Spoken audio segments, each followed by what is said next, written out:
Азыркы кыздар жигиттердин 3 нерсесине кызыгып атат. Биринчиси сулуулугуна, экинчиси сайраган тилине, үчүнчүсү акчасына. Бирок жашоодо, турмушта бул 3 нерсенин кыздарга эч бир пайдасы келбейт эч качан. Сулуулугу сага эч качан бир пирожки пиширип бербейт. Сулуулугу эч качан сага көчөдөн тирүүлүк акча алып келип бербейт. Азыркы кинолордо көбүнчө романтик жүзү тунук жигиттерди тартышат да.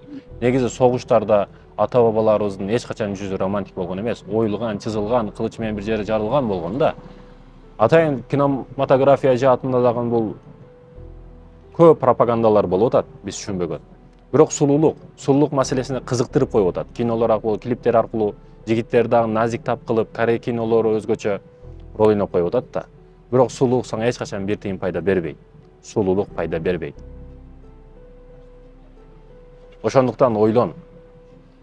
Handsome man is not your husband дейт. Красивый парень не твой муж. Кыргызчасы сулуу жигит сенин эриң эмес.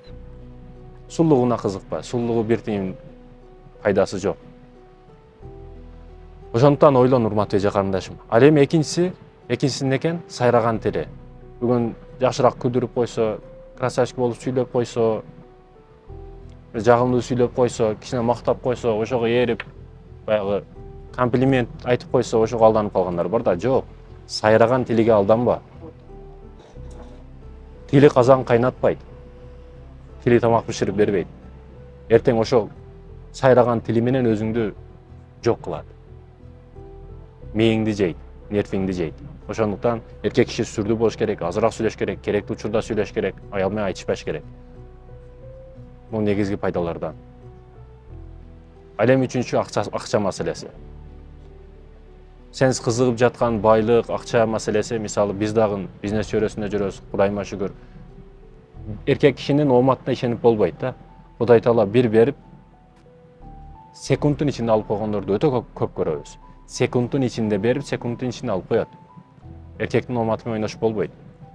Ошол күйөөгө тийгенге чейин бакубат, сонун, красавчик, байлык жагынан баары жогу бар, бирок күйөөгө тийгенден кийин бир жыл өтүп банкрот болуп калды, бар жогун сачка туура келип калды. Эми сен ишенген акчасы жок. Сен башка жигит издеп каласың эми? Ошондуктан ойлонуш керек. Ойлонуш керек, урматтуу эже карындаштар. Утурумдук нерсеге алданма. Сен түбөлүк нерселерге кара.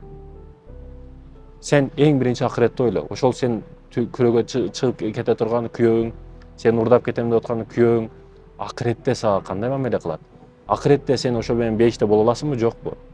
Сен дүйнөнү эле ойлонбо. Сен ошол түбөлүктүү жарың менен акыретте дагы бирге болосуң. Өкүнүчтүүсү, бул дүйнөдө эле кутулбайсың, акыретте дагы чогуу болосуң деген. Ошондуктан сен акыреттик жубайды тандаган аракетин кыл.